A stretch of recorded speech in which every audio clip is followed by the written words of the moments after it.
Thumbs up. Good afternoon. Thanks for attending this panel. I'm told that we're the only thing standing between you and the cocktail hour. So I appreciate your patience and your commitment to a little more content before it's time for drinks. So thank you again for coming and for joining us for what is a massive, massive topic. We're going to hit it from all sides, as you'll hear from our panelists. They're coming at it from many different directions. This idea of leveraging content and celebrity. This has been a panel at Digital Hollywood for several years, and it continues to evolve. It continues to grow because the topic continues to evolve. New technologies, new ways of engaging customers and your audiences. It continues to grow in its reach. So I'm really excited about the panelists and really excited about their perspectives. I think, when you think about the title, and I think title of Digital Hollywood panels are always pretty fantastic because they're always a mouthful. Leveraging content and celebrity for cross-platform success, from TV, mobile, and internet to social media and virtual reality. As I said, it grows. I think in the last year they've added virtual reality, and it gets more and more exciting. The first thing I want to do before we introduce the panel is sort of queue up where you guys are at, where you're coming from, the types of questions that you might have walked into the room with. Undoubtedly, the conversation will spark some questions, but when you looked at the program and you saw the content for this conversation, what were some of the questions that you came into the room with? Is anybody willing to share a question on your mind about leveraging content, celebrity? Yes, sir. Payment to influencers. Say that one more time. Payment to influencers. Yeah, how do we work that? That's the wheels are turning on that one, so we'll cue that up. Yes, sir. As a content creator, how to partner with celebrity. Perfect. Great. As a content creator, how to partner with celebrity. Perfect. Thank you. Anything else? Okay, so that'll start the wheels turning up here so we can make sure that we address those specific topics. Can I just ask, who are the content creators in the room? Who are the folks who are putting it together, whatever form it might be? Okay. Marketers in the room.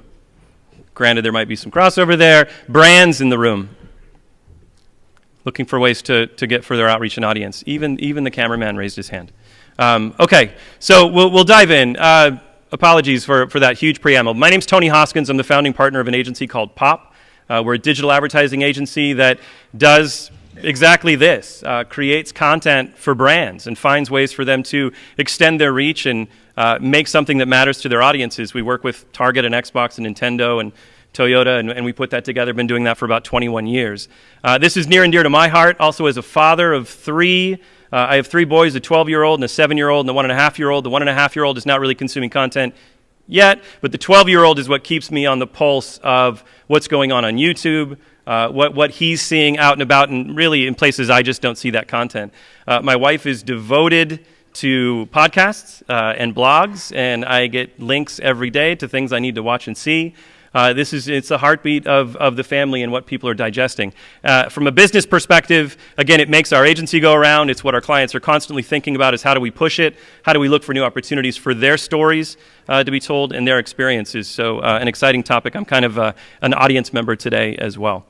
So I want the panel to introduce themselves, just sort of their name, what they do, and who they do that for, and we'll start ladies first. I'm Jeannie Wolf. I've made my reputation interviewing, writing about, posting about, doing films about, doing TV about celebrities and famous figures. I started with Entertainment Tonight, and boy, have I seen changes in the celebrity world. I started when Entertainment Tonight owned the world of celebrity. You'd call a celebrity, do you want to come to my house? How long do you want? Now it's 3 minutes, have your story out tomorrow. It has really all changed. It's changed from telling celebrities, don't do TV, God, don't do commercials, to be everywhere on every screen, in every place that you can. And I think that's what we're talking about today. How do you take celebrities, well-known people with an image, influencers, people who you think could help your brand and could help themselves? How do you advise them? How do you observe them using all these different platforms? Thank you. couldn't have said it better myself. I don't know if this is on or not, but my name is Noah Rubin. I'm the editor-in-chief of Mary Jane. We are a media outlet co-founded by folks like Snoop Dogg.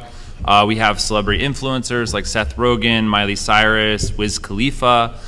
We are trying to look at the world through the lens of somebody who is excited about and interested in cannabis. And I kind of come from a more conventional media background. I'm the former editor-in-chief of a magazine called Mass Appeal. It's also a record label. So both television production and development, as well as the world of music, are very familiar to me. And I kind of bring those things all together at Mary Jane.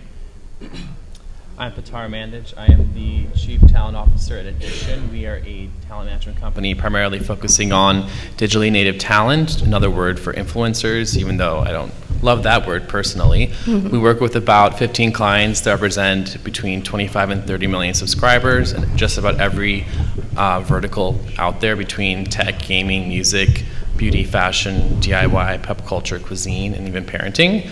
And so we work to act as the kind of brand manager, CMO, CEO of their brand, helping them build long-term strategies in businesses both on and offline.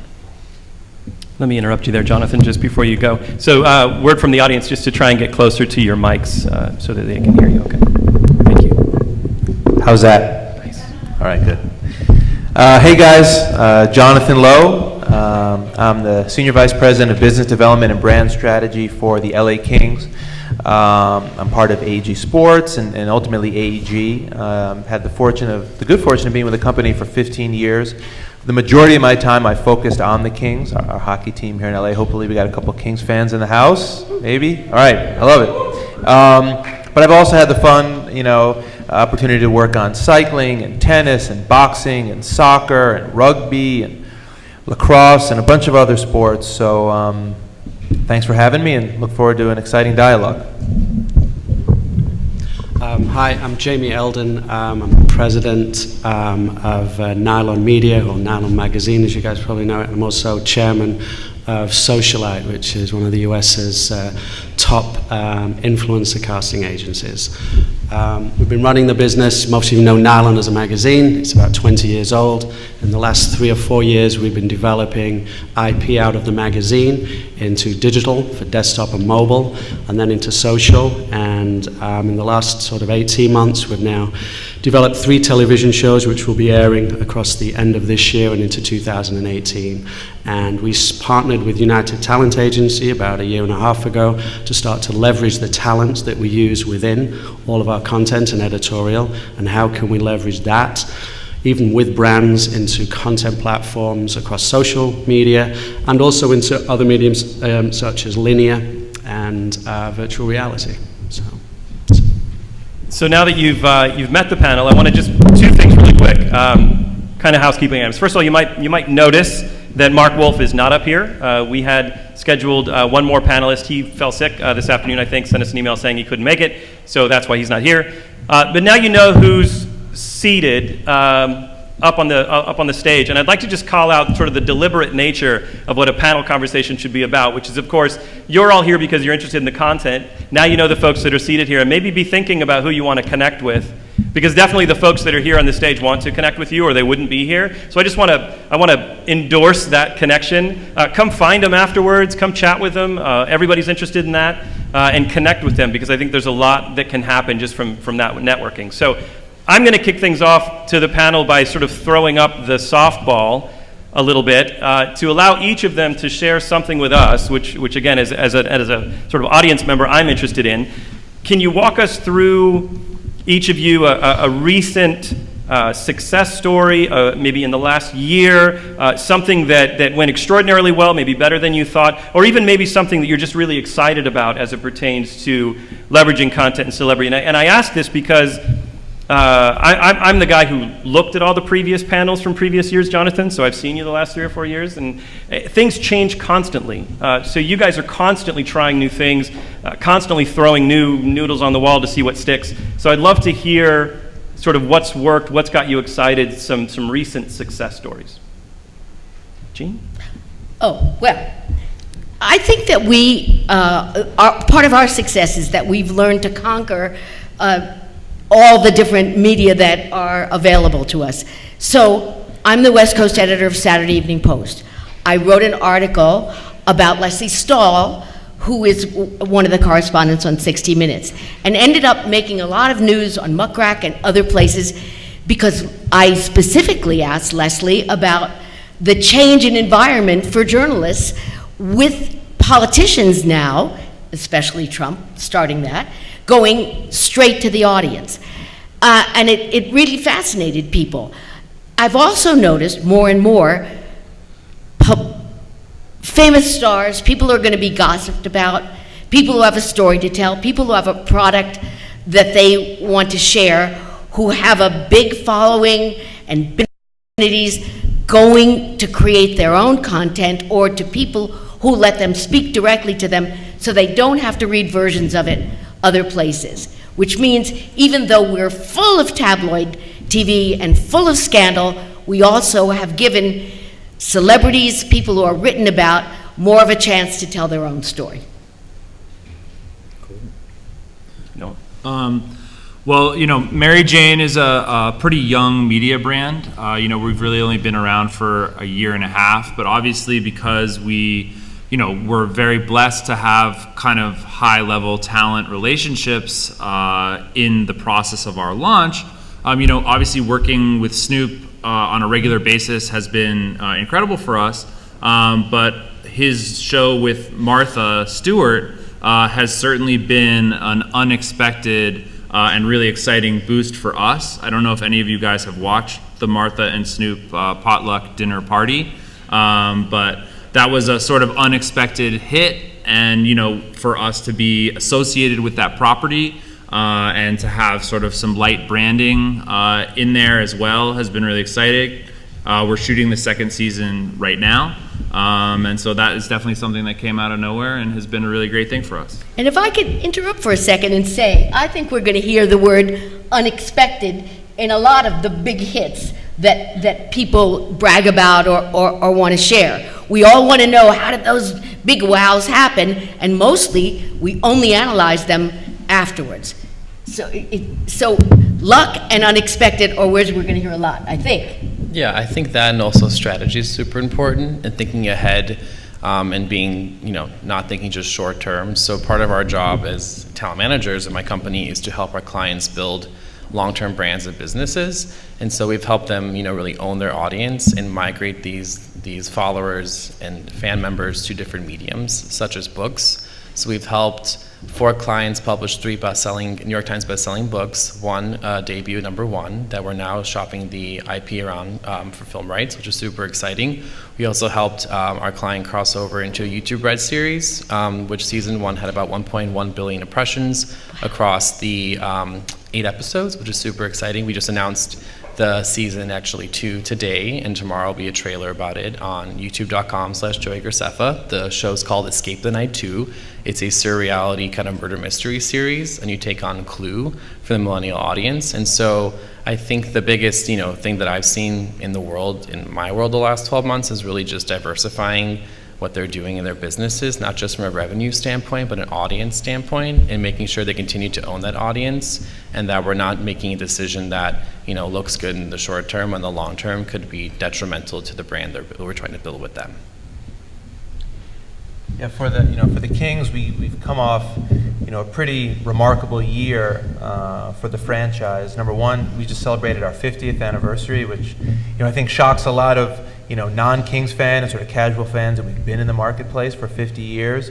And, instead of just sort of patting ourselves on the back and, celebrating ourselves, we set out to do a huge number of community initiatives, large community acts all throughout LA, both in terms of, financial giving, but participation in a number of very important causes that touch the city. And, that obviously provided great content opportunities as well to engage and sort of thank the city for having us for 50 years. We were lucky enough to have the All-Star Game this year, which was, a phenomenal platform for us, for the NHL, which, crazy enough, celebrated its centennial. So the league is 100 years old, the same year the Kings are the 50th, and to combine those platforms, in terms of the content that was created, both from the current All-Stars to bringing back the top living 100 greatest NHL players, to the music and celebrities that were engaged that weekend. Obviously for the fans that were there, but for the ability to spread that content was huge. And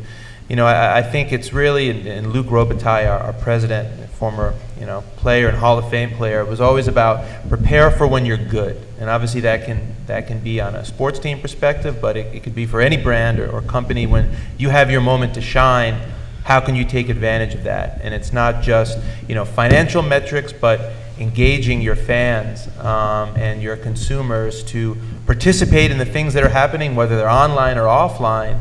And then the most important thing is how they amplify those experiences, because it's way more compelling to hear what your fans have to say and sharing their stories of how they're touching these great moments than anything the organization could sort of broadcast out. So a couple cool things we had this year, and I'm sure we'll talk about some other stuff too. I think one of the things that we're doing, which is really interesting, leveraging celebrity across various platforms right now, is being a traditional magazine business. We're in about 32 countries with the Nylon brand. So as we've started to leverage the content that we're creating and moving into different platforms, recently we just underwent a huge sort of content development plan internally. And we've developed a show which leverages celebrity. Nylon has access to celebrity. We interview them in the magazine, online, on video, on social. So we have access. One of the things that we've done is to then develop that into a format that could be a weekly show. And it's done in the Nylon type of DNA, targeting a young millennial girl, little edgy, kind of like Vice for girls in a way. That's very cool. It appeals to celebrity. They want to be on the show. They want to be interviewed. They like our digital and social reach that it gets. But now we've just packaged this into a show which is going to be airing on Amazon in about a month from now as a weekly show. But the other thing that I think leveraging platforms enables you to do with content celebrity now is we're not just rolling it out in the US on Amazon. We're also going to be doing the show in Japan, in Korea, in Germany, in the UK, and we're doing various, it's the same format, but we're leveraging celebrity and culture in each one of those particular countries. Okay, so all of a sudden, what these digital platforms allow us to do is to globalize content literally at the click of a button. And that's something that the traditional television and cable business is challenging these days to get done. So, that's kind of what we're doing. Mm-hmm. Celebrity drives the appeal, and with that, we're able to get the distribution, specifically through digital platforms. And one of the interesting things, I think, certainly for myself, is the changing definition of the word celebrity. And that continues to evolve in the same way that the content continues to evolve. And I think just to take a moment and stop to say, there's a lot of cool things going on from a lot of different perspectives. Do you guys have any questions at this point right now to say, okay, that one thing that Noah talked about or the one thing that we shared, is there anything that sort of pops out right now? This is a good time to jump in. Yes, sir. How did you get Martha Stewart to do this? It's really just about a personal relationship between her and Snoop that was actually kind of incubated in the context of the Comedy Central roasts. So that is actually not something that anyone outside of Snoop himself can really take credit for. I saw this show with Snoop and Martha and 50 Cent making pizza. It's brilliant. I hope your life has been changed. It's a whole different thing. Did you have a question? Glad to hear. It was just speaking to community. I had my career in the music industry, and I had a child who had some delays, so I've been very active in education for the last 10 years. Now I'm an educational consultant. And the big thing is community, and I'm trying to create a connection between education and our future and industries that are opening up to them that maybe they don't know about and parents aren't aware of. We are neighbors. I live in Lawrenceburg School District, so we're opening a high school just down the street. So we should touch base. Yeah, Base, definitely. Okay. But I just love that people are starting to talk about like a social correlation between what we can do to empower people and talk to kids and push things down and using your influence positive way and switching it around and actually using that as a value-added commodity to what you're doing, because you're able to use content that you're creating, but Yeah, And if social good is super important. We encourage all of our clients to find what they're passionate about and to use the leverage of their audience and their voice and their influence to really make a difference. So we've helped raise tens of thousands of dollars over the years. We've built, I think, 6 wells in Africa with certain clients. So we've done a lot of fun things to really, give back and build that part of the community, and also show the audience members that they can do something as well to help, give to the world. I think it's most of the celebrities I know, whether they admit it or not, have a little guilt. What am I doing here? Why do I have all this wonderfulness? I want to give back. What you said is exactly right. Find their passion. You don't just stick somebody with a charity. You don't stick a hockey player with a world he doesn't know about. And then you surround yourself with a team that does strategize. Matt Damon and Water, George Clooney, and all of those guys work together to create events. You can see more celebrity events where now you can, buy an event with a celebrity. Celebrities really want to do this, but they want to feel knowledgeable, they want to feel respected, and they want to feel useful. Jonathan, you mentioned some of the stuff that the Kings is doing with the community and with kids. Yeah, I mean, we're very involved with Children's Hospital, Los Angeles. CHLA is a huge partner of ours, and again, things like content, and digital social platforms allow you to share with the world the touch points and the impact that your players and team are having, on kids, when they come to the hospital, and to see the joy on those young people's faces. So it's not just saying we went there, but let's tell the story of one child that was impacted by their experience with the Kings, and can we bring them back to the game and have them meet that player that they connected with at the hospital visit, which we did. At a game, and created a very unique and wonderful experience for that wonderful child and their family. And again, those things are happening all the time in so many different ways, and I'm sure all your organizations. And I think telling those stories about how you're making an impact beyond just what's happening on the ice. I mean, yes, we know there's hockey, and it's very evident to see what's happening, but at least in terms of the world of sports, what's been pretty cool for me these last 15 years is, and again, maybe it sounds cheesy, but I don't think it is the impact that sports can have, and entertainment and music, I think, are the same things, and a culture and a society that so many things divide us. When you can connect around a team you love, or a celebrity, or a cause, or even a product now, that unites people.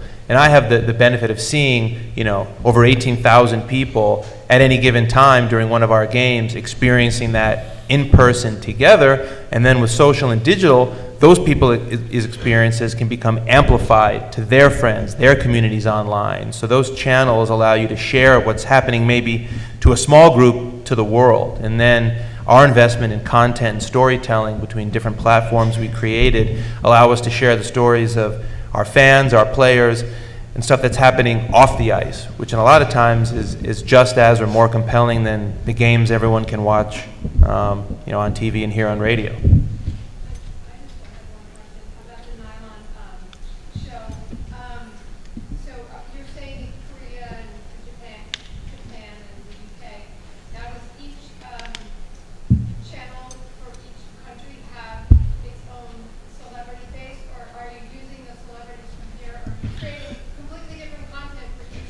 Completely different content for each country, and that is actually the purview of Amazon. If you're doing a show in Japan, it has to be Japan, it has to be Japanese in the native language, and so that's how we're curating it. So we basically unlocked through each country that we're in all of this amazing content, which we're going to turn into this. So instead of creating one show, we're actually going to be creating, when we roll out initially, about 13 shows in 13 different countries. So, which is exciting because, one of the hardest things to do today in any platform when you're launching a content business is, if you're not an existing brand with a legacy, you have to spend so much money building your brand before the audience will come to it.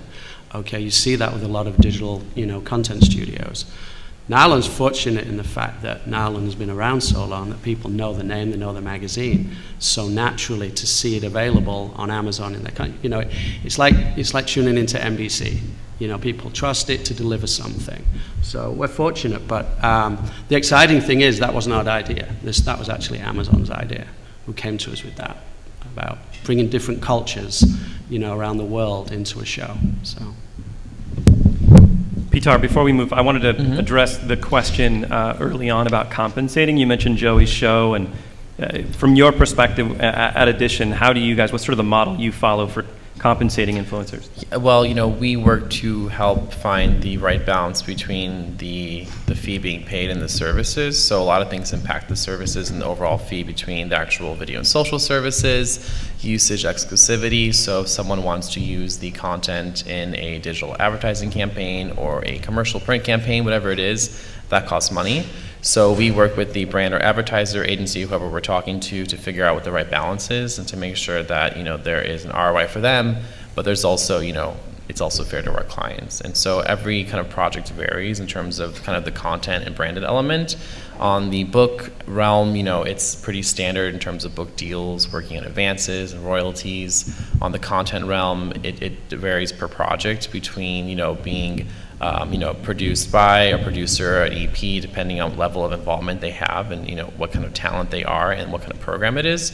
So everything is a little bit different, but we work to kind of look at all those different factors and also marketplace opportunity cost of, you know, them doing this right now and not doing something else in a month. You know, what is the opportunity cost or potential opportunity cost? So we look at all those factors to figure out the right pricing model. Any follow-up to that question? That was yours in the back, right?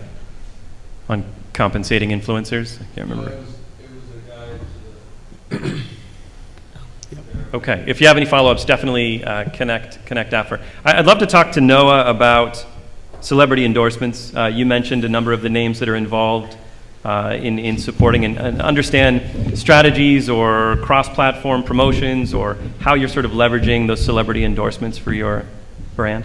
Yeah, I mean, it's you know, it's about looking at our ecosystem and our priorities and the things that we have going on and figuring out the best ways that, you know, to your point about kind of looking at everything on a case-by-case basis, it's not a one-size-fits-all strategy. Yeah. It's really like who is where, who has bandwidth, who's going to feel excited about this specific initiative or piece of content that we're looking to develop. Like whether it's something like developing a TV show and trying to sell it to a network, or it's something as simple as sharing some of our content on a certain celebrity's social feeds, you know, that is a pretty wide range of things that are options. Now, you know, obviously you want to look at what it is and you want to make sure everyone's feeling excited and is organically kind of part of whatever that is that you're trying to undertake. Yeah. But again, we are in a very fortunate position because, you know, cannabis is a very new realm, but the names that we're working with are known entities. So that's a very strategic advantage for us and something that we really like to,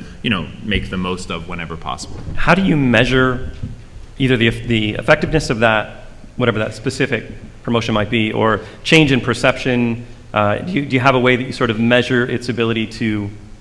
I think much like, you know, much like what I was sort of just saying, it's like there's so many different ways that things can manifest themselves. So I don't necessarily think there's a single indicator of success, but I think it's important to be cognizant of the many realms in which an activity may take shape. And then you can say, hey, this was a really big win for us on social, or a specific social platform even, or we got a lot of press off that, Right. or, you know, or we made a ton of money off that. You know what I mean? So there's a lot of different parameters that we're looking to bring benefit to the brand overall in. And, you know, you know, obviously it's great when all of the boxes are checked, Sure. but you can't necessarily expect that of everything that you do. Yeah. So, you know, try to be strategic, try to say, you know, hey, we know we're gonna win somewhere, you know, but you don't necessarily always know where that's gonna be. Totally. Okay.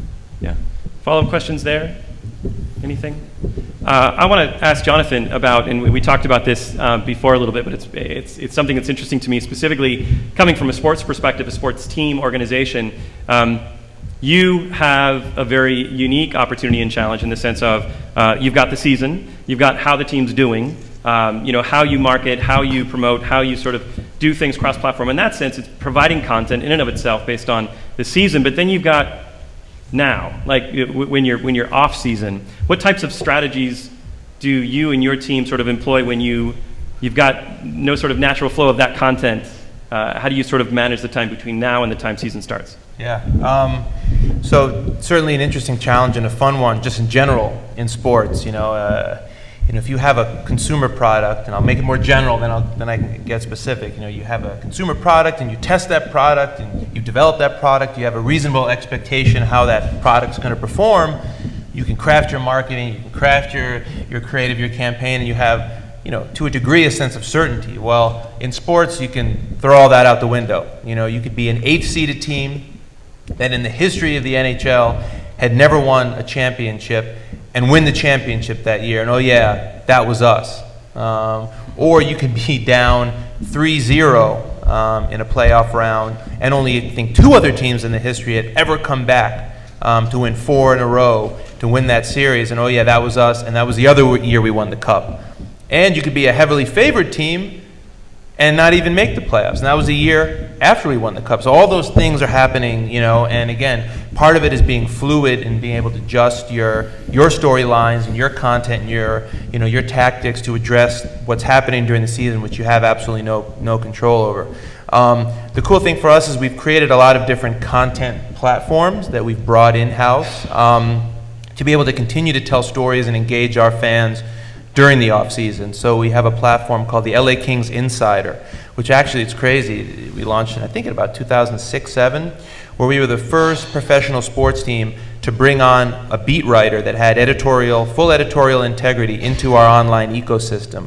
And that platform now, scoops all sorts of fun and exciting news, about the team. So that is, a very hockey-based, but there are things happening certainly in the off season that they're talking about. So they're sort of a very hockey-focused, online editorial platform that gets huge views and huge engagement. We have other platforms called, Fit to be King, which is a fitness content platform within the Kings, where we're sharing nutrition and exercise tips, that are inspired by, certain training and nutritional methods of the team that we can continue to seed out in the off season.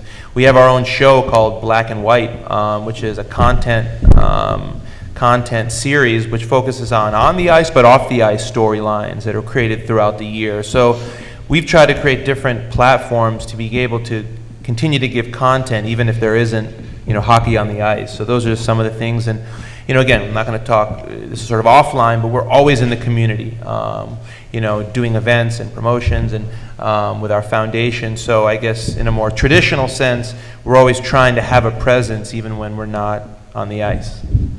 And the Black and White program, the one that's on the site now, which it makes sense now to me, kind of talks about what's the organization going to be thinking about in the off season, what are the changes we might want to make, and kind of allows, I think, the fan base to follow you into the off season a little bit and understand that strategy? Yes, absolutely. Yeah. Right. We're always thinking of different storylines that are, again, off ice and on ice. And, we launched one about the retirement, of our beloved broadcaster, Hall of Fame broadcaster Bob Miller, who'd been the team for 44 years and sort of chronicled his experience in the last game, which obviously, was then posted after the fact. So those are the kind of things we're mining throughout the season that we can space out during the off season.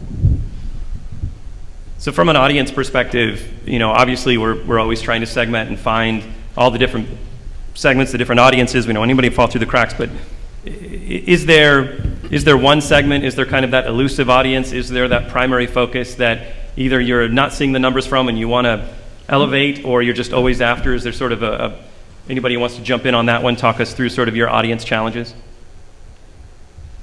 I think for my clients, it's about catering to their current audience, evolving with their audience, and also reaching a new audience. So how do you craft a message that kind of hits all those buckets? It can be challenging sometimes because someone who's 15 might not, like the same thing like someone who's 30. But trying to find that common ground and common factor and create content that hits all your different audience segments and is still evolving with them is really important. So for instance, I represent a woman named Dulce Candy. She is primarily known for beauty and fashion content. She also is Latina, she's a mother, she's an Army veteran, she's an immigrant, and so we've helped her kind of evolve with her audience and, you know, also broaden her content offerings. So she's doing more lifestyle content, more parenting content, more conversational content. We had her host a town hall last year with Hillary Clinton. She spoke at the DNC last year, so kind of getting her political voice, using her stature in this space and her story to help, you know, tell other stories. And so that's something that we've kind of helped her craft in terms of audience strategy that's been really successful so far. And it is a matter of finding out the stories that people want to tell, whether it's Gwyneth Paltrow talking about makeup and health and getting people furious at her because they don't like her eating plan and then loving her again because, you know, they like her new mascara or her way of life. It's very interesting that you mine, that you find out what a celebrity wants. And as a journalist trying to get celebrities to talk to you, it's not that you promise them you're going to only focus in on the thing that they're passionate about, but in the process of getting the story you want or them talking about their movie, you do get all those, you know, tidbits and all those behind-the-scenes stories and all those human elements. I've worked for a lot of magazines and a lot of TV shows, and I've been to more meetings than you can imagine where people go, we're sick of celebrities. We don't want them in our cover anymore. They're too demanding, they're too everywhere, and nobody seems to find a substitute. For me, you know, one of the biggest lies in the world is, I don't care about those stars. I don't care about those movie people. Did you see what she wore? Did you see that tie he wore with his tux? So it is a matter of human interest. Yeah. Certainly at this point, everybody wants spicy news. They want scandal, they want sexy, but they also want something that makes them feel. And at a time now when our country seems to be expressing such tension and disappointment, you want some humor, you want some humanity, you want some connection, you want some fun. Yeah. Jamie, from a Nylon's perspective, what's sort of that, the readership now, who's that sort of subscriber base you're after, where are you looking for? I think for us, what's we're discovering right now is, you know, when you just have a magazine, you can pretty much determine your readership through the subscription data that you have. So you know who your audience is. Our sweet spot's always been kind of 16 to kind of 28-year-old young girls. And that's it. But recently now, because of the, you know, of social media being so easily consumed at a young age, when I'm talking young, I'm talking like 8, 9, 10, 11, 12, 13-year-old girls are consuming content and can access Nylon content on our Instagram, on our Snapchat, on our Facebook, and on our website. We're recently seeing that we have an audience which is below the age of 16. We recently, every year we have our annual Young Hollywood event in LA here, and we just had it at the new Avenue Club downtown 3 weeks ago. And on our cover is a young actress called Rowan Blanchard, who's on our cover. She's 15 years old, on the cover of Nylon, you know, and the party, I mean, it shocked us. Went through this big party, big step and repeat, all the celebrities come, you know, to come to the Nylon party. But what shocked me about it most was, I would say probably there was about 100, 150 girls who were probably between the age of 13 and 16, from actors, actresses from Disney, Nickelodeon, all turning up, and then friends trying to turn up. So a whole new demographic that Nylon is attracting, because I agree with what you said. We're a little sexy, we're a little bit more edgy, and we're a little bit more controversial. And I think we often doubt the amount of content or the type of cultural content that these younger demos are consuming today. And I think, you know, it was a big eye-opener to me walking around this event and seeing, you know, these momagers with all of these young talent who are speaking to millions of young girls about everything from sex to drugs to dating to politics to beauty to fashion. Yeah. And these are the, you know, these are the future celebrities. These are the people that are already reaching a lot more people. You know, you have a 15-year-old girl like Rowan Blanchard who's reaching 10 times more people than Gwyneth Paltrow ever will. digitally and socially. Okay, and that's it. Yeah. So. Noah, from Mary Jane's perspective, audience segment? You know, I think we have an interesting kind of, I guess, challenge, you know, in that cannabis is a very changing ecosystem. There's so much going on with law. There's so much going on with health. There's so much going on with the culture. And those stories are really stories that, you know, in other contexts would be pretty segmented based on who might be interested in them. Like the guy who wants to get super stoned isn't necessarily the mom who's struggling with an epileptic child, you know? So much to, you know, the earlier points that have been made, you know, how do you try to have a voice that unifies these disparate audiences under an umbrella of quality that, you know, represents your brand? So, you know, we are always trying to kind of play the field in such a way that we are able to speak in a intelligent and cohesive manner to a variety of folks. And, you know, there's a lot of stigma around cannabis as well. You know, I think that the entrenched players in the media space definitely haven't been able to kind of present themselves as mainstream crossover media brands. And that's really our intent, is to really be able to kind of be a resource for folks where you're not just sort of lost in this world of cannabis, but we are the whole world, but we are cool with cannabis as well. Yeah, I would guess that you've got a very unique perspective, and you mentioned, you know, sort of the early stages, and you just mentioned sort of the legalization conversations, and that's happening around the nation, and it's got to be moving very, very quickly. What are some of the brand new opportunities that have happened in the last 6 months to a year, or challenges that you've faced in the sense of the role legalization is playing?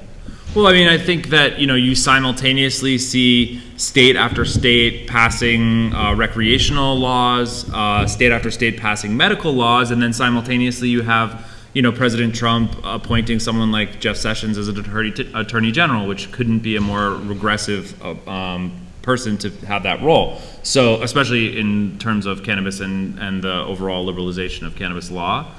So, you know, I think that there is obviously incredible opportunity on the business side of things, but at the same time, that's really more stated opportunity than tangible opportunity, because a lot of states where these laws have passed, it's still not federally legal. So people are sort of playing I'm willing to burn money for X amount of time until all this other stuff figures itself out, and hopefully in that period establish a brand that people are excited about and eventually gets acquired as things get bigger and better and freer and clearer, really, as time goes on. So, you know, I think that there's immense opportunity for us as a media brand. There's a lot of opportunity and interesting things happening, again, in medicine, science, consumer packaged goods, accessories, you know, fashion. Yeah. It's funny that this small world that you would think of as cannabis touches so many different realms of our culture, and it's been a really fascinating and inspiring ride so far. So you have a unique perspective on the panel, but I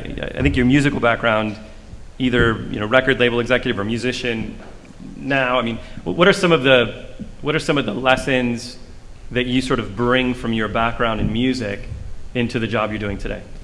I think that, you know, applying sort of the approach and methodology that I would take in other industries to cannabis has been one of the biggest values that I think that I've brought to my organization. You know, I think that a lot of, again, endemic cannabis brands have never been sort of forced to play by the rules or observe sort of the best practices of the mainstream media industry in general. So, you know, for me, like looking at market leaders in media, market leaders in music, like how are brands that are leaders, period, doing what they do, and how can we do that as a brand that is a cannabis brand in many ways, shapes, and forms? Yeah, apply that same model. Correct. Take a breath for a second. Questions? Things on the top of your mind you'd love to jump in with? Yes, ma'am.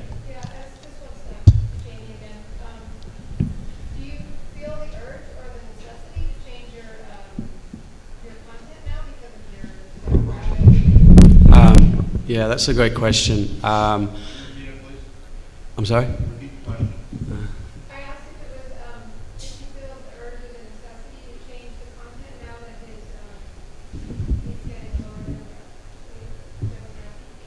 Again, it is a good question, and we do. I mean, you know, you look at the content that we're creating now. Nylon as a brand is a very feminist-forward brand. It's very independent. It's all original content. It's not syndicated. It's created in-house by a large team of editors for digital, for social, and in print. And it's gone on for nearly 20 years. It's had a singular voice to a specific girl who's interested in things that may be a little disenfranchised than just, you know, traditional American values. And it's made Nylon an iconic brand. I think today, as I go back, yeah, we're seeing, you know, probably 20-30% of our audience now is probably sub 16 that is coming in, and they're discovering us not through the print magazine, they're discovering us on Instagram and on Facebook and on Snapchat and on Twitter. That's where their discovery is happening. And from there, they're able to focus more on and learn more about issues that are happening, you know, as they're going to get older. They're learning about it more. Are we going to change and, you know, monitor and police what we say? No. And the reason being is if you do that, then you lose two things. You lose your existing audience who's there with you on the journey, but you will lose this new audience as well. Because, you know, if we change it down and Disneyfied or Nickelodeon, you know, give it a Nickelodeon twist, then we're going to lose them because, you know, a Nickelodeon audience or a Nick Jr. audience is now what, sub 8, and 8-year-olds are looking for, you know, are consuming real content now from age of 8 upwards, and, you know, they're not going to be interested in a 12, 13-year-old girl is not going to be interested in a dumbed-down version of Nylon. She's not looking for that. She's looking to consume content that maybe her older sister is, or people that she really likes in the music or film or fashion world are consuming or participating in. So, you know, and that's it. You can't limit and you can't put caps around content today. You have to follow your voice and your vision. Just like certain networks do, TV networks and other brands. BBC has its voice, CNN has its own voice, and, you know. So. This question is for Ruben. Ruben, my name is Tammy. I'm a cannabis content creator for different publications and consultant as well. But I wanted to talk to you about social media. That's a problem with cannabis. People get shut down every single day. That's an issue. And advertising is going to be a problem going in the future with cannabis because you have to make sure you advertise to a certain demographic. So what advice would you give of ways to get around that, and how can I construct the story of being a veteran and becoming a veteran and coming into the industry as an advocate? There's a couple questions in there. I'll try to unpack them one at a time. The first question, and I don't know if everybody in the room heard her, is about that for cannabis content creators, regardless of the type of content you're creating, you are subject to being pulled off of any social network at any time because federal law is not up to speed with state law or where we're sort of at as a culture. And some of these brands, you know, primarily Facebook, Instagram, Twitter, etc., at their whim could shut you down, remove your account. You could have amassed hundreds of thousands, if not millions of followers. You can lose them overnight. The number one fix for that is really to focus on developing direct relationships with those brands. They have teams whose sole purpose it is to review content and to develop and maintain relationships with people that are creating on their platforms. And oftentimes, if we have an issue like that, it really becomes an issue, a question of making that direct content, maintaining and having a positive relationship with those people, and leaning on them to help you solve problems when you may encounter one. And that's really your only fix. And then, what was the second part of your question? Getting sponsors. Oh, in terms of advertising, that's also a really interesting question because right now the industry actually enjoys quite a pretty lackadaisical, if for lack of a better word, approach to advertising because there is no federal law. You know, you're sort of just doing the best that you can to be responsible in your marketing practices. But as we get closer and closer to more formal legal infrastructure around this space, you're going to be looking at much stricter and more clearly defined processes that you're going to have to engage in when you're looking at, marketing or advertising or branded content. So again, we're in a nebulous time right now. I just think be as responsible as you possibly can be, with the knowledge that soon enough we're going to be in a place where there is going to be a much more by the book and clearer described approach that we're going to have to take towards monetizing content. Yes.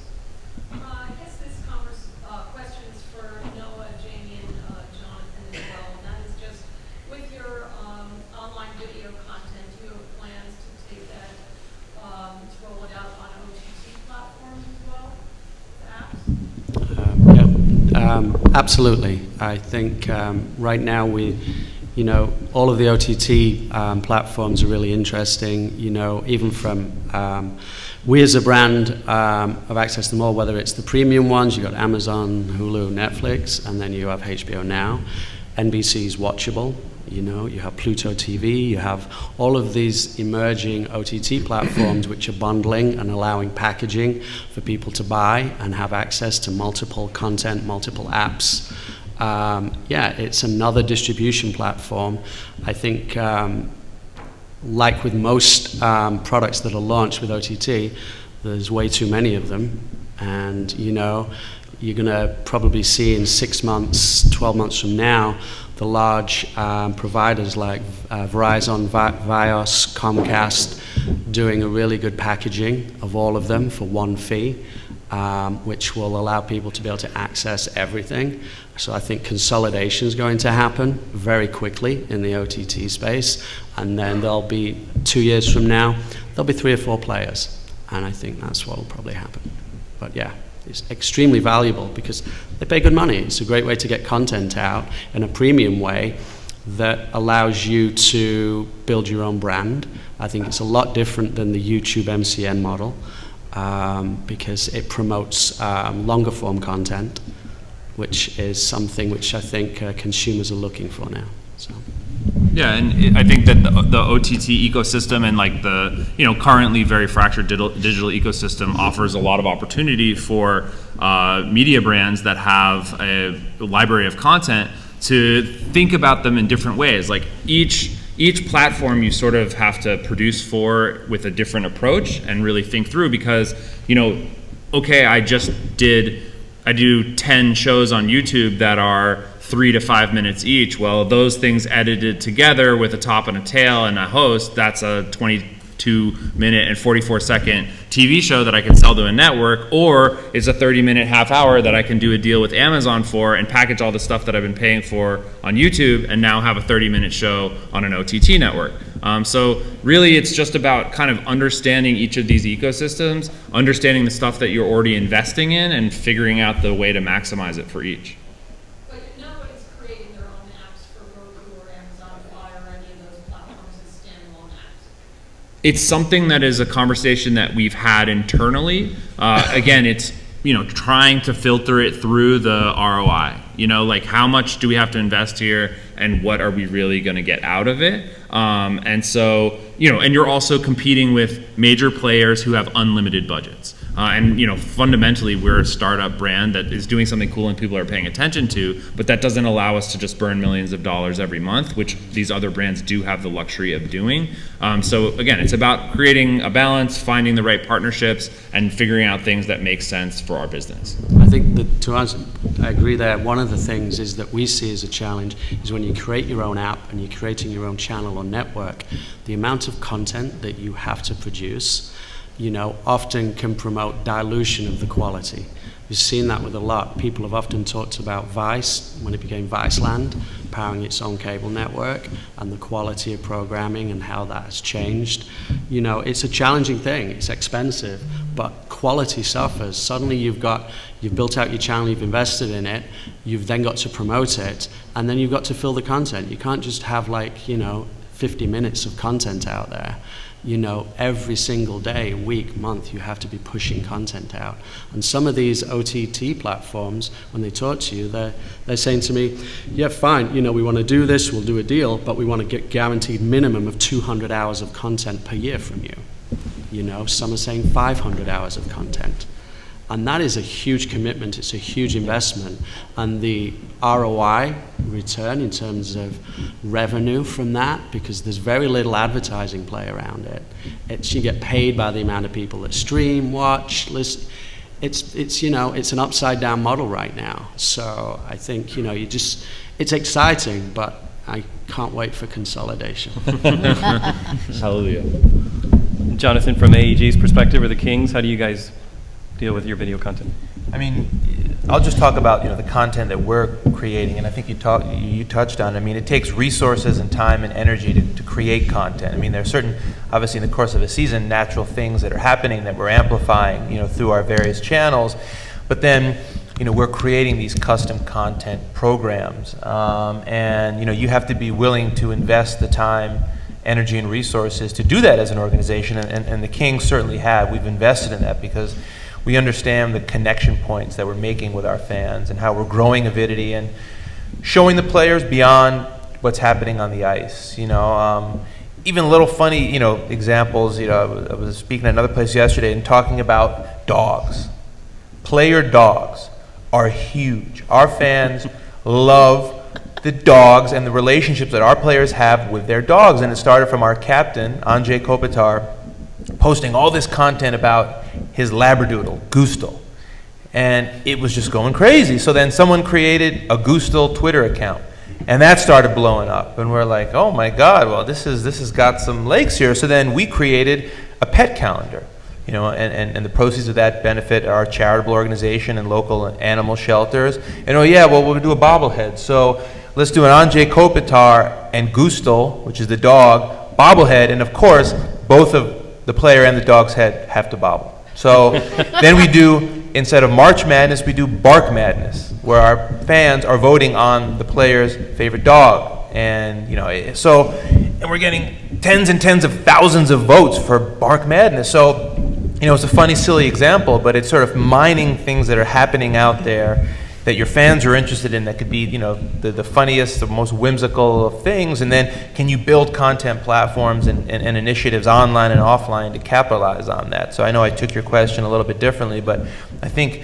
if you're out there, you got to look at what's happening within your fans and your consumers, because that's where the gold is. And if there's something that's resonating as the organization, as the team or the brand or the media platform, can you jump on that in an authentic way to maybe give the fans something they're not already getting? And it's been a lot of fun. So we're doing a lot with dogs. Yes. I have a question for Peter. How do you go about finding the influencers that you get in contact? Do you look for, like, what are some of the criteria you look for? Is it like the followers, footprint, messaging? Yeah, it's a myriad of factors. I think the most important factor is kind of that multi-thread factor, as we call it. Is this talent multi-hyphenate? Yes, do they create quality, consistent content? Do they have an audience that's, you know, good in overall size and also in terms of engagement? We rather represent someone who has 1 million subscribers and gets 500,000 views on average per video than someone who has 10 million and gets 100,000. So it's, you know, engagement's super important. Also, like you said, the brand and the type of content they're creating. You know, is it brand friendly? It doesn't have to be Disney necessarily, but we're also not managing porn stars, at least not in our company. And figuring out, you know, do they have the legs to diversify their brand and their business? Do they want to create original content? Do they want to be more commercialized content, work for hire content? Do they want to develop licensing and merchandising lines? Do they want to write books? All those different things not everyone wants to do, but it's important for us that our clients have the desire and the endeavor to do that, because that's what's interesting to us. Yes, you know, our daily, you know, job with them often is on branded content and general content, but the thing that really drives us and the passion for us is diversifying their businesses and helping them grow both personally and professionally. And are you, what platforms do you look at? All of our clients are video focused. We don't really manage people that are just still image based. Nothing against that. I follow lots of great, photographers or fashion icons on Instagram, but unless someone has a video focus to their brand, it's just not for us. It's not our bread and butter. Our main platform for our clients is YouTube. Everyone has basically every social platform that's applicable to them. We do have one client that's main platform is Facebook and Instagram. So that's been interesting the last few months to work with someone whose main distribution and content creation methods are a little bit different than someone who's creating on YouTube, where it's maybe 5 to 15 minutes, where on Facebook it's probably 90 seconds to 2 minutes or so. Yeah, you're back. It seems like the common thread between all of you guys is you need to listen to your audience. And I would have to ask, what is that one thing that you've listened to over the years from your audience? And we'll pitch it out to Jonathan as far as that you've got your goal at the end of the day by listening to the audience, and you've achieved that goal that you wanted to achieve. Yeah, I mean, I think I could speak to the, We Are All Kings, which is, the marketing campaign we had and had for a number of years, which was, based on telling the story, it started with telling the stories of our fans, their true stories and how they connected to the team, and then pairing certain fans with certain players in vignettes that focused on, various themes that were important to that fan and that player. So, really, like and We Are All Kings, it's not the most revolutionary tagline, but it's all about fans and players on an equal playing ground, both united in something they love and they're passionate for, and they're willing to do anything to support. And when you look at a sports team, we're not transactional in the sense that it's not a movie that's out for X amount of time and we're looking for that one weekend or week of sales, and after that, well, we don't necessarily have an ongoing dialogue or communication with that fan. In sports, we have people from the time they're born all the way through their entire lives. So we're constantly about how do we engage with our fans, how do we amplify the things that are important to them, what do they want to know and get excited about our team, and can we tell that story or show that? I mean, you look at our Snapchat and, our players kick around a soccer ball before they go out on the ice, downstairs in the tunnel. And that's what people are going crazy for. The guy's kicking around a soccer ball in a circle. And that might seem trivial, but that's an intimate moment of, world-class athletes about to take the ice and mining that for them. So, really it's all about how do we stay connected to you throughout your entire life, both what's happening on and off the ice. So in everything we're trying to pull out those stories and make those connection points. Gene? Yeah, I think it's, we live now, Nylon is a traditional media business. We live in real time. So 10 years ago as a print business, the social conversation you had with your readers was pretty zero. There was no communication. Now it's a one-on-one conversation. We can post something regarding the recent election or politics, and instantly in real time, as that post's gone out, we do about 85 posts a day across our social platforms, and instantly in real time we're seeing and communicating with our audience what they think of an article, what they think of our POV, and they give us their opinion. They tell us if they like it, they don't like it, and from that we're able to build trend analysis. We're able to see what's interesting, what isn't. Social media platforms have become a great A/B testing ground for development of content, development of your voice as a media organization, and how to invest. Social media has enabled us to find out what our audience really likes culturally, and we're able to make investment decisions based upon that. I think listening to our audience is something that we do every day, and we have to. It's highly competitive out there right now, It's the same, even if you're Best Buy, people complain about Best Buy's service on Twitter. Do they listen? Yes, they do. So what did Best Buy do? They set up a customer service purely on Twitter. They listened. Okay, they do more customer service inquiry and deal with inquiry on their social platforms than they do in store. And I think that is because today you have to listen. So, Yeah, and I think listening to what your audience wants and asking them what they want is super important. For our clients, you know, having that strong call to action of what you want to see next. What kind of content do you like? What genres do you like? Did you like this video? Did you not? And really looking at that feedback and analyzing that feedback and deciding, you know, should I do this type of video again? Should I not? Should I evolve this series? Should I not? You know, asking them what they want to see and what they think is really important, having that direct conversation. And the audience isn't just talking to you, they're showing you. So many things that you guys have described are similar in the sense that the audience wants to be close to a certain kind of world. So a teenage girl loves reading Nylon or loves reading you online because those are conversations other people won't talk to her about. They think she's too young. She's eavesdropping. She's being part of that world. And she doesn't want to read the girl who picks Nylon doesn't want to read the main, you know, what is Jennifer Lopez wearing this week? She wants something edgier. The people who want to watch someone kicking a soccer ball before the game want to feel part of it. They want to feel like an insider. And the people in your world want to feel close to somebody who kind of agrees with what they're doing. So a large part of celebrity, a large part of this kind of revealing content has to do wanting to be a part of that. When you see people walking down the red carpet in $10,000 dresses, no one expects them to go buy $10,000 dresses, but they'll buy a lipstick by Dior, they'll buy perfume by Armani, they'll buy sunglasses by Tom Ford, because they can own a little part of that world. that's it. Yeah. Agreed. Yeah. We just have about 5 minutes left, and I really wanted to get to talking, and Noah mentioned this when you talked about sort of taking a look at different platforms and the ROI associated, and I know a few of you are doing some things in VR. What are some other platforms that you're thinking about considering and taking a look at what the ROI might be as things sort of quickly change, quickly move forward? We're looking at virtual reality. We've been exposed to it because we're deep in content and developing that content into virtual reality. We've met with various technology companies. But I think what really opened my eyes up was recently this year, Nylon, we attended Sundance, and it was everywhere. Everybody was promoting virtual reality at Sundance.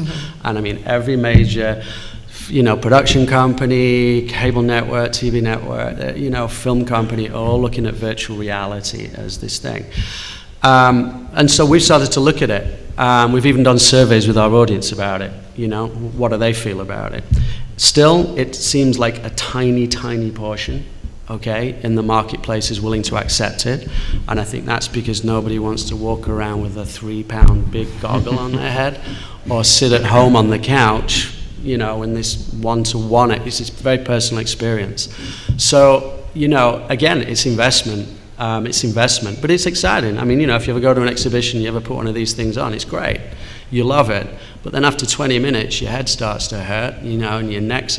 It's just not a comfortable consumer experience yet that is going to take, that's I think is ready to roll out en masse. But, I agree with you, but I'll let you talk about it, about augmented reality, because I do think that that's very interesting if you have the right environment. So yeah, I mean, I think like you said, it's all about environment. So we have 18,000 plus people at our games that are looking to be entertained in all sorts of fun ways, and we created a really unique concourse experience that was virtual reality. So a lot of people have talked about it, and we just launched it and did it, and it's been very successful and a lot of fun for our fans to basically be in a simulated goalie game where you're in a CGI Staples Center, and our team are shooting shots at you in the CGI VR game, and there are points, and the funniest thing is, and the thing that we did, which I think is key, because you're right, when a fan is in that experience, no one else can see it, so we have a giant screen alongside the experience that shows the fan in their sort of VR, in their VR game, and then you see the crowds of people that are watching that person playing on the screen because they can see what's happening. So you realize that it's still a social experience, even if just one person's playing the VR game. And then the next part, which is an exciting evolution, which is augmented reality. And I think sports and live entertainment is set up in an amazing way for that, because if you can put your phone around at a game and unlock content and stories and sponsor ads, and you could see how that could go. And again, everyone can do that through AR. So I think that's going to be an interesting layer to unlock content and stories for people experiencing live events. And there are some challenges and hurdles as it rolls out, but I think that's an exciting area that we're certainly looking at. And I think as an industry we'll see how that goes, but we see a lot of potential for sure. Yeah, I definitely think technology is going to drive a lot of this new content consumption and different types of content. We've done a lot with 360 in the past few months, and it's interesting because half the audience on YouTube consumes content mobilely and half of it consumes content on the desktop. Desktop experience for 360 is garbage. It's not very good. You have to use a certain browser. It's not the best thing. The mobile experience, much better. You definitely feel like you're in the video. You can move your phone. You can see everything. So it's interesting to see that half the audience likes it, half of it doesn't. So it's still really a technology issue. And as technology progresses and things like VR and 360 become easier to consume, I think that'll drive new platforms and new types of content formats, definitely. For us, we've been working a bit in 360 over the last 6 months to a year. I think that there's a lot of potential in that ecosystem, but to the earlier points, it's still a small audience and it's not cheap to produce. Especially if you are aspirational in regards to the quality. I think for me, I've had a couple experiences with VR that have been very inspirational. I don't know if anybody has the New York Times VR app, but they do a 360 video every single day. And I think 360 journalism is one of the most interesting applications I've seen because it's truly immersive. I mean, you're actually with a platoon of soldiers in a war zone, and you viscerally feel the entire experience of being there. So I think that that's something that, to me, I find very inspiring. And then on the other side of that coin, I was invited to go do a demo of a new piece of hardware called Birdly, which is intended to simulate the actual experience of you being a bird, and including a giant contraption on which you lay with a fan that blows in your face and goggles that you wear, and you actually fly over the Manhattan skyline. I don't want to be a bird, for the record. Well, are people smoking to get those trips anyhow? I mean, yeah, there's other ways to achieve those things. You don't need the expensive hardware. They don't need gadgets, right? Correct. Gene, anything you're working on that's sort of coming up and next? Well, I think what's interesting is that you see celebrity, influence, fame being kind of quantified. I have this imagination in my mind that the next acceptance award speech is going to be, you liked me, you really liked me, you clicked on me, you shared me, you forwarded me, that people are beginning to feel quantified. But when you listen to everybody talk here, you also realize, yes, the numerics, the count, but the human factor and the connecting factor and the aspirational factor doesn't go away. And most important, it's not enough for people to just love me. They have to like me and share me. Nice. Thank you. We're a little bit over time, so it's cocktail time. Please consider this the start of the conversation, though. Do connect with everybody. Find them on LinkedIn or come find them afterwards. And thank you for your questions and involvement and attending, and have a good cocktail hour.